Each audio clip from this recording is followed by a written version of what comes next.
미국이 좋으면 같이 가는 유일한 업종 중에 하나가 이쪽이잖아요, 사실은. 8개월 내내 안 가잖아요. 그러면 결국 그 한 달 만에 가는 그게 뭐냐면 결국 이런 성장 산업이잖아요. 발이라도 좀 담가야 된다고 생각하거든요. Round one, fight.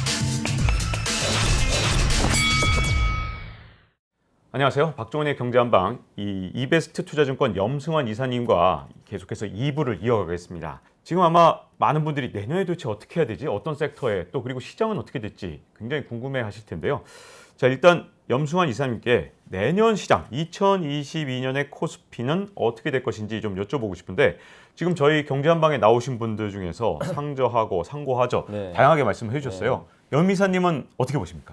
저는 상고, 상고, 네, 중저, 중저. 그러니까 중간에 조금 쉬어갈 것 같아요. 뭐 네. 여름 지나서는. 그리고 근데 이제 네. 연말이나 내년 뭐 가을부터는 저는 그거는 솔직히 저도 잘 모르겠어요. 아직까지는. 내년 23년도가 네. 그 양도 차익과세가 전면 시행이 돼요. 네. 개인 투자분들. 네. 그렇기 때문에 뭐 그거 크게 걱정할 거 없다고 보시는 분도 계시는데 또 개인들의 지금 매수도 되게 중요한 포인트 중에 하나잖아요. 그렇죠. 심리가 위축될 수 있잖아요. 네. 근데 그 상황에서 뭐 갑자기 우리나라 경기가 또 너무 좋고 기업들 이익 좋으면 외국인들이 사서 올릴 수도 있거든요. 네. 그러니까 이게 충돌할 수도 있기 때문에 내년 하반, 그러니까 이 중전대 하 쪽이 고가 될 수도 있고요. 그냥 슬로우 할 수도 있고 네. 저가 될 수도 있어서 하 쪽은 제가 좀 전망은 아직은 하진 않고 네. 일단 그래도 저는 내년 상반기는 굉장히 좋을 것 같다. 네. 이 말씀은 좀 해드리고 싶어요. 그 내년 상반기에 좋을 건 이제 지금 이제 투자하시는 네. 분들 아마 그거 다 소망하고 계실 텐데 네. 그렇게 보시는 배경과 이유가 있다면 네. 어떤 걸까요? 일단은 저는 이제 선반영 때문에 그래요. 내년 전망들 다 나오잖아요. 근데 대체적으로 비슷한 의견이 뭐냐면 일단 내년 상반기까지는 경기 모멘텀이 꺾인다. 네. 우리나라 지금 기업 이익 추정치도 막 꺾이는 게 그것 때문인데 대부분 내년 상반기인데 그 이유 중에 하나가 반도체 때문이에요. 네. 반도체 내년 상반기까지 다 안 좋다고 지금 다 기정사실을 해버렸어요. 네. 근데 하반기는 좀 달리 보시더라고요. 하반기에 대한 전망은. 그리고 중국이 아직은 뭐 경기 확장을 좀 하는 건 아닌데 조금씩 규제를 좀 일부 부동산도 그러니까 극단적으로 되게 좀 긴축을 했었잖아요. 근데 최근에 대출 규제도 조금씩 뭐 완화해 주려는 움직임도 일부 나오는 것 같고 헝다그룹 사태도 그냥 무조건 뭐 부도하겠다는 게 아니라 약간 이제 질서 있게 이렇게 그러니까 부동산에 충격을 안 주는 식으로 좀 얘기가 나오는 것 같아요. 그리고 시진핑 주석이 어쨌든 이제 바이든 대통령하고도 좀 화상 회의를 했고 뭔가 이 화상회의 한 배경이나 아마 그런 것 같아요. 육중전회에서 이제 자기의 지위를 공고히 한 것 같아요. 그렇죠. 난 됐어. 네. 예. 그리고 이제 뭔가 좀 보여줘야 돼. 예. 그래서 미국하고도 좀 약간 친해지는 좀 느낌도 보여주고. 근데 그리고 나서 챙길 게 경제라고 보거든요. 사실 네. 경제 약간 등한시했잖아요. 막 네. 이거 규제하느라고 뭐 공동부유. 근데 어느 정도 자기가 이제 위치에 좀 올라섰기 때문에 이제 당연히 이제 인민들을 챙겨야 되거든요. 근데 이제 지금 보면 부자는 너무 잘 살고 뭐 빈민층은 여전히 빈민층인데 중간이 좀 약간 중간을 걱정하는 것 같더라고요. 네. 그러니까 이 나오는 얘기들을 보면 중산층 부양을 할 것 같아요. 그래서 아마 시설 투자, 설비 투자 아니면 뭐 중산층 부양을 위한 소비 부양. 그래서 위안화를 저는 극도로 그러니까 계속 낮추는 전략보다는 조금씩 그러니까 천천히 위안화를 좀 상승시키는 가치를 그런 정책을 좀 펼 것 같고 그리고 역시 지준율 인하가 언제 나올지 모르겠지만 경기를 하강을 좀 막기 위한 정책들이 뭐 기대한 것보다 빨리 나오진 않더라도 내년 상반기 뭐 아니면 내년 초 정도까지는 좀 나올 거는 같아요. 네. 그런 거 본다라면은 그거에 주식시장은 또 바로바로 반응을 한다고 보거든요. 그래서 경기는 내년 하반기부터 실제 데이터는 좋아져도 주가는 먼저 가잖아요, 항상. 그래서 저는 상고로 보고 있어요.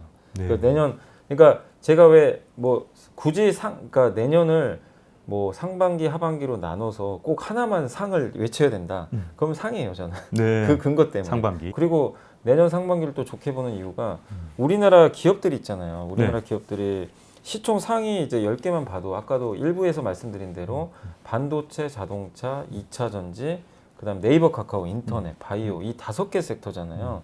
이 섹터가 과연 내년 제가 계속 고민을 해봐요. 내년 상반기 주가가 어떨까 과연. 그러니까 첫 번째가 반도체는 이미 돌렸어요. 그리고 내년 하반기에 좋다라는 인식들이 나오고 수요처가 좀 늘어나고 상반기는 안 좋아요. 근데 주가는 반대인 거 아실 거예요 아마. 예, 미리 선반영을 하니까. 그러면 적어도 삼성이자이닉스 내년 상반기 그림이 저는 괜찮다고 보고 있고요. 그리고 자동차는 어쨌든 적어도 저는 빠지진 않을 것 같아요. 못 올라갈 수도 있어요. 왜냐하면 지금 시장에서 인정을 안 해주니까 좌초자산이라고. 근데 예를 들어서 갑자기 이제 현대차 정의선 회장이 미국에 뭐 거기 엘라바마 공장 옆에 전용 공장 짓겠다. 예. 바이든 대통령도 지금 미국에 공장 짓기 원하잖아요. 보조금 주겠다고 하니까. 네. 그거에 화답을 했어요. 그럼 이게 밸류업 되거든요. 그럼 적어도 지금 나쁘진 않은데 강한 모멘텀이 하나 생길 수 있는 거고. 근데 그 시기는 제가 모르겠지만 자동차도 크게 잃을 게 없고 네이버 카카오도 인터넷 이제 플랫폼 양대 산맥인데 사실은 저는 이게 좀 안타까운 게 진짜 메타버스 수혜주는 얘네 둘이거든요. 뭐든지 할 수 있잖아요. 플랫폼을 있잖아요. 플랫폼을 갖고 있는 기업인데 둘 다 조용해요. 근데 그 이유는 아실 거예요. 규제 때문에 몸을 좀 사리는 것 같아요. 네. 네, 막 메타버스 NFT 막 얘기할 수도 있는데 네. 너무 조용해요. 아. 주주분들도 좀 답답할 수 있는데 네. 근데 이 기업들은 이미 사실 네이버는 하고 있잖아요. 재팬도 그렇죠. 하고 있고 카카오도 이제 웹툰이나 이런 비즈니스를 해외로 확장하니까 좀 조용하게 준비는 하고 있을 거예요. 그래서 이 기업들이 내년에 성장을 안 할까? 저는 그건 아니라고 보거든요. 그래서 미국이 좋으면 같이 가는 유일한 업종 중에 하나가 이쪽이잖아요, 사실은. 그래서 내년 미국 시장을 만약에 상반기에 좋게 보시는 분이라면 네이버 카카오도 동참할 할 수밖에 없다. 그리고 또 한 가지가 2차 전지인데 2차 전지도 보면은 양극재, 음극재 같은 코스닥의 그 소재 업체는 주가가 엄청나게 갔잖아요. 근데 LG화, 삼성 SDI, SK 이노베이션 안 가요. 네. 지금 철저히 소외받고 있어요. 소재만 가고 물론 뭐 분할 이슈 뭐 이런 게 있어서 그런 것도 있지만 근데 내년도에도 어쨌든 2차 전지는 본격적으로 돈을 벌기 시작합니다. 삼성 SDI도 이제 흑자 났잖아요. 네. 그렇게 보면 이제 스토리에다가 여기에 숫자가 찍히기 시작하는 첫 해가 저는 22년 같아요. 2차 전지 회사들도. 그렇게 본다라면은 당연히 그 2차 전지 섹터도 부정적으로 볼 건 별로 없는 것 같아요. 주가가 또 아예 안 갔기 때문에. 네. 그리고 마지막으로 바이오 있잖아요. 삼성바이오, 네. 셀트리온인데 여전히 뭐 삼성바이오, CMO 또 이재용 부회장도 계속 얘기하고 있고 셀트리온에 대해서는 뭐 실적에 대한 부담은 물론 있긴 있지만 레키노라를 드디어 유럽에 승인을 받았잖아요. 네. 저 역사적인 사건이거든요. 전 세계에서 3개밖에 없어요. 그 중화항체 치료제가 승인받은 게. 그리고 내년에는 미국 FDA 승인도 기대감 가질 수 있고 주가도 안 갔기 때문에 바이오 전반적으로 올해 제일 못난 업종이 바이오거든요. 네. 근데 이쪽도 여기서 빠질 게 있냐. 그러니까 저는 이제 그런 식으로 생각을 해본 거예요. 그렇게 보면은 이 대표 기업들 주가가 뭐 설사 못 오르더라도 크게 빠질 이슈는 없는 것 같아요. 그래서 네. 내년에 모멘텀이 조금만 붙어주면 좀 상고 쪽으로 좀 네. 가지 않을까 이렇게 좀 예상을 하고 있습니다. 네. 근데 이제 수출이 잘 돼야 결국 우리나라 네. 기업들이 어떻게 보면 주가가 올라가는데 가장 중요한 게 역시 물건 잘 팔아야 되는 거니까. 그렇죠, 그렇죠. 근데 문제점은 이제 올해 워낙 수출이 좋았다 보니까 이 우리나라 주가를 보면 오히려 30% 전년 대비 수출이 늘어난 이 여름에 오히려 고점을 찍고 맞아요. 그 다음에는 야 설마 이렇게 늘어나겠어? 이런 생각 그래서. 때문인지 그 다음부터 조정을 좀 받은 네. 그런 느낌이거든요. 앞으로 내년에 좀 이 수출에 대해서 이만큼 상승하지 못할 거야, 또 실적이 좀 떨어질 거야라는 걱정을 좀 네. 하는 분들인데요. 여기에 대해서는 어떻게 보시나요? 저도 그래서 빠졌다고 생각은 해요. 네. 그러니까 저는 이제 주가 측면에서 말씀드리는 거예요. 그러니까 그거를 이제 여전히 부정적으로 보시는 분들은 아직도 주가에 반영이 안 됐다고 보시는 거겠죠. 근데 네. 저는 반영됐다고 보거든요. 이미 부정적인 효과는 네, 다 반영이 반영을 됐다. 해서 이미 그러니까 기자님 말씀대로 네네. 여름에 그렇게 수출 실적 좋은데 네. 주가 막 부러지고 있잖아요. 실적이 가장 좋을 텐데. 네, 그래서 이제 그게 피크아웃이잖아요. 네네. 그래도 지금도 수출 데이터 너무 잘 나와요. 막 20%, 30% 나와도 인정 안 하죠. 네. 너네 어차피 이제 한국 꺾여 내년에. 네. 내년에 한 자릿수 아니면 뭐 그래봐야 10%. 근데 그거는 여름부터 이미 알려진 내용이기 때문에 어쨌든 이제 조금씩은 둔화되는 건 맞아요. 수출 증가율이 옛날에 막 40%까지 나왔었으니까. 근데 그건 맞는데 저는 이제 이렇게 본다는 거죠. 그래서 주가가 이미 어느 정도 한국이 지금 고점 대비 10% 빠져 있고 삼성전자가 고점 대비 20% 빠졌었고 현대차도 물론 애플 이슈는 있었지만 고점 대비 20% 이상 조정을 받았고 포스코도 40만 원 넘어 거의 갔다가 주가 28만 원까지 왔잖아요. 네. 20%한 거의 30% 빠졌거든요. 그러니까 대부분의 우리나라 수출 기업 대기업들이 그런 내년에 대한 피크업 우려 때문에 조정을 저는 선반영했다고 봐요. 그렇기 때문에 거기에 대해서는 너무 걱정은 안 하고 있고 그리고 수출 증가율이 감소하는 거지 수출이 역성장하는 건 아니잖아요. 네, 그렇죠. 적어도. 네. 그러니까 제일 무서운 거는 역성장이거든요. 네, 그러니까 그렇죠. 진짜 대세 하락장은요. 마이너스 성장률 나오고 아니면 버블이 터지거나 그건데 그 조건은 뭐 내년에는 맞지는 않는다고 저는 봐요. 그리고 우리나라 기업들이 물론 이제 제조업체들이 여전히 많지만 저도 최근에 데이터보다 깜짝 놀란 게 우리나라 GDP에서 차지하는 그 업종별 비중을 보니까 제조업이 27%고요. 네. 비제조업이 6% 되더라고요. 그러니까 좀 놀란 건 비제조업이 점점 커지기 시작하고 있어요. 이건 되게 좋은 그림이잖아요, 사실은. 그렇죠. 예, 네. 미국 시장 스타일로 간다는 거니까. 네. 그러면 수출 경기에 좀 둔감해질 수도 있는 거니까 그 부분 좋고, 그리고 그 미국의 소매 판매 데이터가 나온 거 보고 전 깜짝 놀랐어요. 미국의 수요는 걱정할 필요가 없구나. 데이터는 되게 잘 나오더라고요. 네. 그러니까 여전히 뭐 미국이 공급망 이슈, 뭐 물류난 뭐 이런 것들이 일부 있었지만 미국 소비자들의 수요는요 여전히 굉장히 단단하고, 내년엔 제가 이제 원하는 그림은 이제 그거거든요. 중국 소비자들까지 다시 네. 복귀하는 거죠. 지금 중국 소비는 되게 안 좋아요. 예, 그래서 우리나라 수출 대기업들이 안 좋은 것도 사실인데 내년에는 또 기저효과도 생길 거고, 그런 걸 본다라면 한국 시장의 뭐 이런 수출에 대한 부담감 때문에 빠진 부분에 대해서 저는 뭐 너무 염려할 필요까지는 없다라고 좀 말씀드리고 싶습니다. 지금 말씀하신 대로 만약에 우리나라 주가가 지금 현재 선반영이 돼 있다 그러면 이제 바닥은 혹시 이제 그걸로 다질 수 있는지 네, 모르겠지만 맞아요. 과연 이제 다시 대세 상승장을 아, 예, 가거나 맞습니다. 아니면 어쨌든 그래도 반등장을 가느냐 하는 것은 또 그건 아니잖아요. 네. 그러면 2022년 상반기에 상승이 오려면 어떤 선결 조건이라든가 어떤 그림이 만들어져야 된다든가 네. 이런 게 있을까요? 지금 코스닥하고요 한번 보세요. 코스피랑 코스닥이 완전히 다르죠. 네. 코스닥은 정말 이제 고점 대비해서 한 2, 3%밖에 안 남았고 코스피는 아직도 10%나 차이가 벌어져요. 그 배경이 코스닥의 무형제 기업들이 지금 시총이요. 그러니까 옛날에는 1등부터 10등 하면요 7개가 바이오였어요. 그 나머지 3개가 뭐 이렇게 일부 드라마 제작사나 뭐 그런 회사에 게임주는 거의 없었거든요. 그렇죠. 근데 지금은 딱 시총 상위 10개 중에요. 한 그 절반, 그러니까 한 5개에서 6개가 2차 전지랑 게임주입니다. 네. 바뀌어버렸어요. 네. 근데 이쪽 산업은 지금 다 인정하잖아요. 메가 트렌드라고. 네, 그죠? 그렇죠. 여기 뭐 인플레 그런 거 없어요. 네. 내년에도 좋아요. 네. 근데 이 기업들이 시총이 커져버리니까 네. 사실 코스닥도 요즘에 올라가도 하락 종목이 더 많아요. 네. 근데 빠지는 기업들은 시총이 작고, 근데 코스피는 또 반대인 게 시총 큰 기업들이 안 가요. 네. 그러니까 이제 부진한 거예요. 근데 저는 내년도에, 그러니까 코스피가 좋아지려면 역시 코스닥하고 비슷해져야 돼요. 이런 인플레 리스크를 딛고 올라설 수 있는 뭐 무형자산 기업이나 아니면 여기 인플레 가격 전가를 할 수 있는 기업들의 시총이 커져야 되거든요. 그래서 아까 말씀드린 대로 코스피가 좋으려면 결국엔 반도체, 예, 2차 전지, 그리고 네이버 카카오, 그리고 바이오잖아요. 이들은 사실 인플레랑은 크게 무관하거든요. 그렇죠. 이 기업들이 어쨌든 절반이에요. 절반 정도 됩니다. 자동차를 좀 제외하고. 그리고 최근에 새롭게 시총 20조 이상으로 올라선 기업들이 코스피에 그 카카오뱅크 있고요. 없었던 기업들이죠. 카카오페이 있죠. 네. 크래프톤. 이 세 개 기업이 시총이 다 20조가 넘는데 다 무형제, 플랫폼 이쪽 비즈니스 하는 업체들인데 이 기업들의 시총이 커지고 있어요, 점점. 그러면은 옛날처럼 우리 코스피가 무조건 그냥 제조업 경기에 이제 노출돼서 이런 사이클은 점점 저는 완화될 거라고 봐요. 네, 그래서 그러니까 이 기업들이 어떻게 하느냐가 중요하겠죠. 이 기업들의 퍼포먼스가 정말 올라가기 시작하면, 그래서 시총 한 20조까지 기업들을 한번 여러분들이 잘 살펴보세요. 코스피에.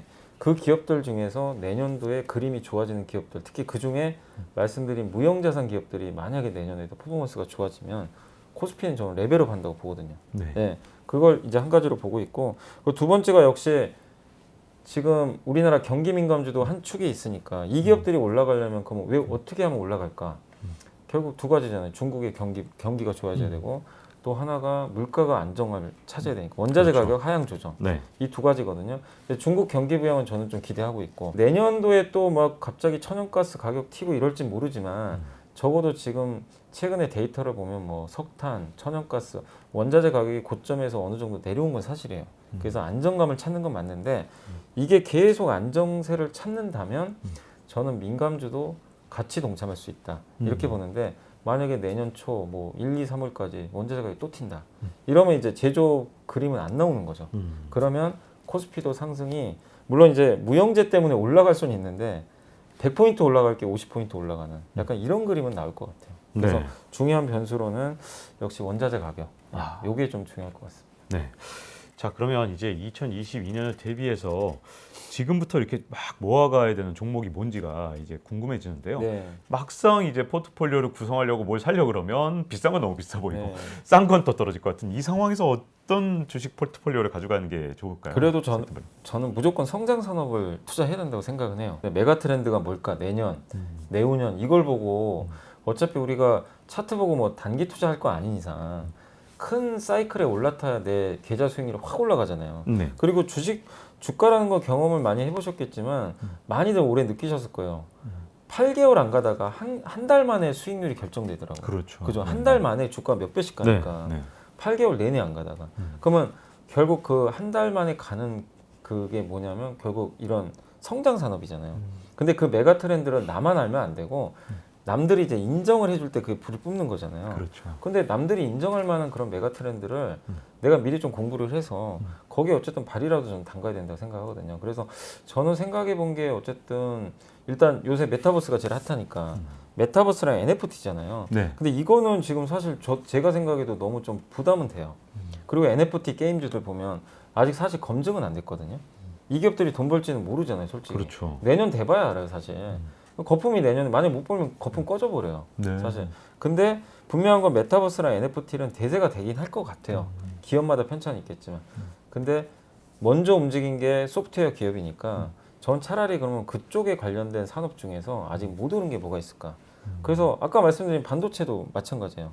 인프라 쪽이잖아요. 그러니까 반도체 보시고 데이터 센터 확장할 거 아니에요. 그럼 데이터 센터에 관련된 기업이 뭐가 있을까?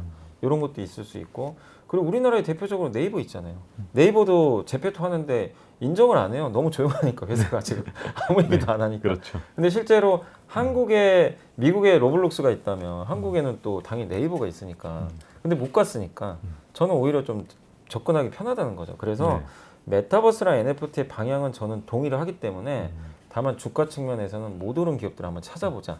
그래서 이 기업들을 한번 말씀드렸던 거고 두 번째가 역시 지금 올해 제일 좋았던 섹터가 전기차잖아요, 역시. 그럼 전기차 더하기 자율주행 같아요. 전기차에 이제 자율주행이 얹힐 거 아니에요.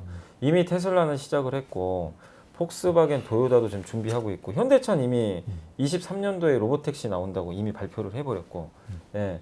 그러니까 전기차 플랫폼에다가 자율주행 소프트웨어를 얹힌 이제 시대가 열리겠죠. 네. 이거 메가 트렌드잖아요. 23년부터 시작인데 주가는 내년부터 움직일 것 같아요. 네. 그래서 이걸 지금부터 준비해야 돼요. 그래서 자동차를 보실 때 전기차 전용 부품 만드는 회사들도 찾아보시되 거기에 중요한 게 이제 소프트웨어도 정말 너무 중요한 것 같아요. 그래서 한국에 가장 제가 뭐 기업을 직접 얘기하기 좀 그렇지만 유일하게 지금 소프트웨어 하는 회사가 현대 오토에버밖에 없는 것 같아요. 그래서 그런 기업들이 좀 각광을 받을 것 같아요. 물론 이제 중소기업 중에서도요. 찾아보시면 뭐 자율주행 솔루션 하는 업체들도 있으니까 그건 한번 각자 찾아보시고 그래서 모빌리티로 갔을 때 돈 벌 수 있는 그런 기업들 그게 대표적으로 자동차 소프트웨어 그리고 한 가지 더 있는 게 자동차 이제 자율주행이 되면은 카메라가 들어갈 거 아니에요. 카메라 모듈 회사들 우리나라 다 잘하니까 이건 당연히 이제 그 페이스북이 그 했던 오큘러스의 VR 기기 아니면 네. 애플의 AR 기기 여기도 카메라 다 들어가니까. 그렇죠. 근데 우리나라가 경쟁력 있잖아요. 네. 그리고 또 거기서 하나 더 연결을 하면 자동차하고 AR 이 기기나 VR 기기에도 중요한 게 우리 눈으로 이제 보는 거잖아요. 디스플레이가 다 들어가잖아요. 그렇죠. 그럼 그건 OLED 들어가거든요. 그럼 당연히 OLED 후방 산업도 커져요. 네. 그러니까 새로운 수요가 생기는 거죠. 그래서 메가 트렌드라는 게 다른 게 아니라 확장성이 있어야 되거든요. 네. 근데 OLED 옛날에 디스플레이는 LCD하고 TV로 그냥 끝났잖아요. 사실 네. 확장성이 없었는데 이런 새로운 기기들이 생기면 확장성이 생겨버려요. 갑자기. 네. 그래서 카메라 모듈도 마찬가지고. 그래서 무조건 뭐 우리가 무용재만 찾을 게 아니라 한국이 잘하는 제조업 안에서도 이 메가 트렌드에 걸쳐갈 수 있는 확장성 있는 제조사가 뭘까? 이거를 좀 찾아보시고 그다음 세 번째가 그 어차피 이제 저도 나이 들지만 고령화잖아요. 고령화. 네, 네, 고령화가 지금 화두잖아요. 네. 그래서 의료기기 회사들 계속 잘 보셔야 될 거예요. 그 중에서도 역시 네. 뭐 저도 이제 주름 생기지만 네. 피부 미용 의료기기 회사들 네. 효과가 주기적으로. 너무 좋으니까. 네. 그래서 끊을 수가 없다 이거는. 네. 이건 우리나라만 노하는 게 아니잖아요. 전 네. 세계가 다 이제 사람들이 나이가 들 텐데 그래서 피부 미용 의료기기 시장은 정말 성장할 것 같고 근데 우리나라가 또 잘하잖아요. 그쪽에서는 경쟁력이 있는 기업들이 많으니까 그런 쪽. 그래서 한번 찾아보시면 뭐 메가트렌드 산업은 되게 그러니까 제가 이제 몇 개만 예를 들었지만 되게 다양하게 많이 있어요. 그리고 제가 친환경은 말씀 안 드렸지만 친환경 이제 너무나 많이들 아시니까 사실 그렇죠. 뭐 태양광 풍력 그건 기본 옵션이잖아요, 사실은. 네. 그래서 그것도 뭐 당연히 메가트렌드가 좀 될 수밖에. 근데 혹시 친환경 안에서도 너무 이제 수소 태양광 풍력이 식상하면 그거 말고 뭐 바이오 플라스틱 있잖아요. 아, 썩는 네. 플라스틱도 괜찮고 그렇게 CCUS라 그래요. 탄소 포집하는 거.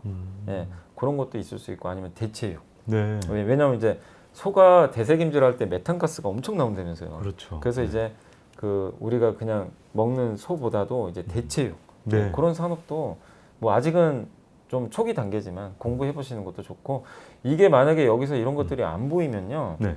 미국의 ETF 찾아서 해도 돼요. 네. 이미 미국 ETF는 그런 것들이 되게 많더라고요. 네. 예, 그런 것도 좀 찾아보시고 그 다음에 이제 요새 미국 ETF 중에서 요새 공통적으로 얘기하는 ETF가 하나 있어요. 뭔가요? 물 산업 관련. 네. 그게 티커가 PHO입니다. 네. 영어로. 그게 물 산업 PHO. 관련주예요. 왜냐하면 네. 기후 변화 때문에 물이 부족해질 수가 있대요. 네. 예. 그래서 뭐 홍수도 나고 막 그러니까. 네, 요즘에. 그래서 이게 바로 탄소 배출을 줄일 수는 없잖아요. 그렇죠. 그래서 기후 변화를 대비하는 것도 좋은데 기후 변화 때문에 적응을 할 수 있는 산업도 필요하대요. 네. 그게 이제 대표적인 물 산업이라고 하더라고요. 아. 그래서 근데 물 산업 하면은 우리나라에는 안 떠오르잖아요. 네, 도대체 네, 뭐가 네. 있지? 그래서 차라리 미국의 ETF를 한번 해보는 것도. 이게 다 근데 메가 트렌드잖아요, 사실 어떻게. 그렇죠. 예, 그 안에서 파생되는 것도 한번 찾아보시면 되게 재밌을 것 같습니다. 네. 자, 이렇게 염승환 이사님께 말씀을 들어보니까 2022년에 관심을 가져야 되고 또 공부해야 될 종목이 정말 많은 것 같아요. 예. 네.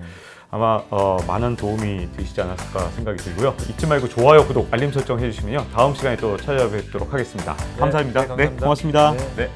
Round one, fight.